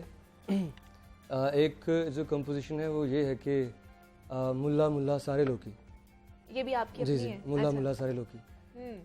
ये थोड़ी रिलीजियस एक्सट्रीमिज्म पे है जो हमारी सोसाइटी में है अच्छा। कि मजहब दे रहे हैं ऐ व्यापारी फतवियां दिए दुकानदारी, कौन है काफिर कौन मुसलमान, रब सब दे अंदर और सब दा नहीं गए। और आगे थोड़ा सा जो है जो वेमेन एम्पावरमेंट पे है अच्छा। कि मुर्दा मुर्दा सारे लोग की, पहले था मुल्ला मुल्ला सारे लोग की, हाँ। तो उसमें है कि मुर्दा मुर्दा सारे लोग की, कि हमारे रिलीजन में जैसे हम कहते हैं सबसे ज़्यादा इज्जत हमारे रिलीजन देता है, वो कहते हैं कि जन्नत कहंदे रहमत कहंदे पर अमलों सारे जुल्म ही डैंदे की खटिया तू ओए हवा दी बेटी, मुर्दा मुर्दा सारे लोग। ये है। क्या बात है, तो क्या मैं ही कोशिश बात करता हूँ इजाज़त आपकी जरूर इजाज़त जरूर से जरूर। शुरू करें।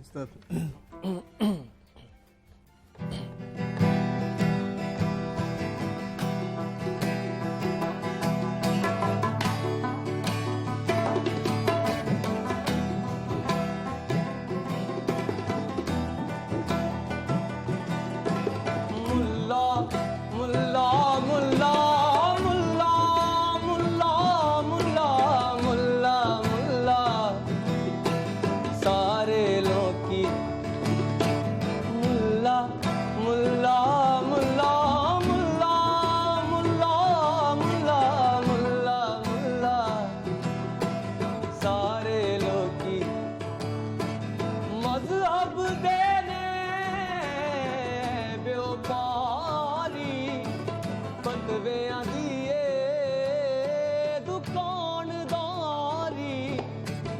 कौन है काफिर कौन मुसलमान, कौन है काफिर कौन मुसलमान, रब सब दे अंदर ओ सब दा निगेबा, मुर्दा मुर्दा मुर्दा मुर्दा मुर्दा मुर्दा मुर्दा मुर्दा सारे लोग की, रहमत कहंदे जन्नत कहंदे, रहमत कहंदे जन्नत कहंदे, अमलों सारे जुल्म ही डैंदे, अमलों सारे जुल्म ही डैंदे, की खटिया तू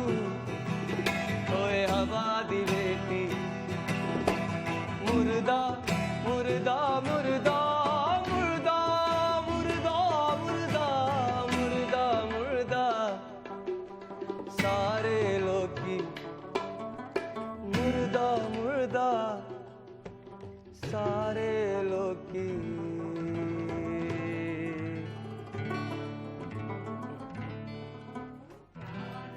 बहुत खूब, very nice very nice. Mohsin बहुत ही अच्छा आपने गाया है।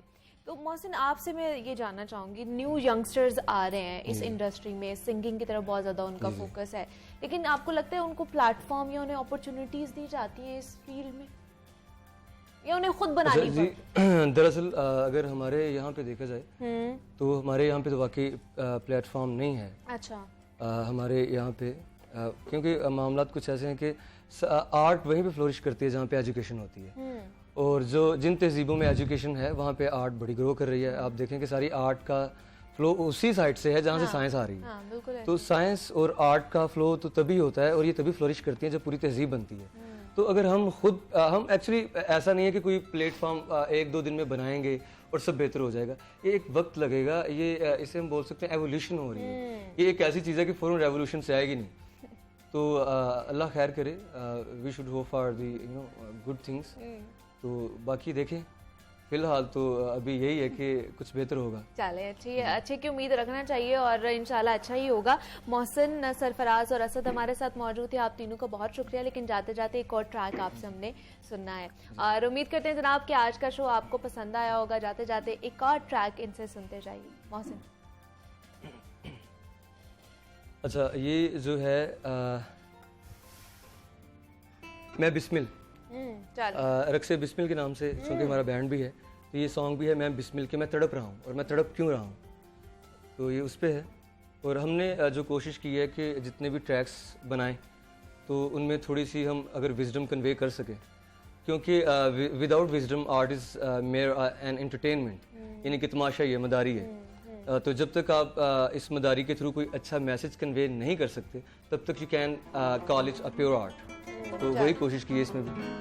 इजाज़त जी उस्ताद।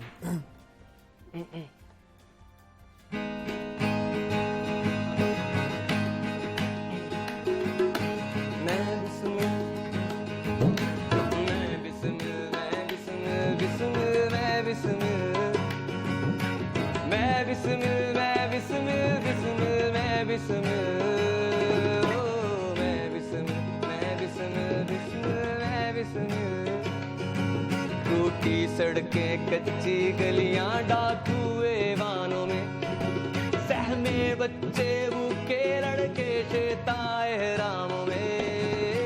मैं बिस्मिल, मैं बिस्मिल, बिस्मिल, मैं बिस्मिल, मैं बिस्मिल, मैं बिस्मिल, बिस्मिल, मैं बिस्मिल, मैं बिस्मिल, मैं बिस्मिल, बिस्मिल, मैं बिस्मिल। ऐ चांद यहाँ ना तू निकला कर,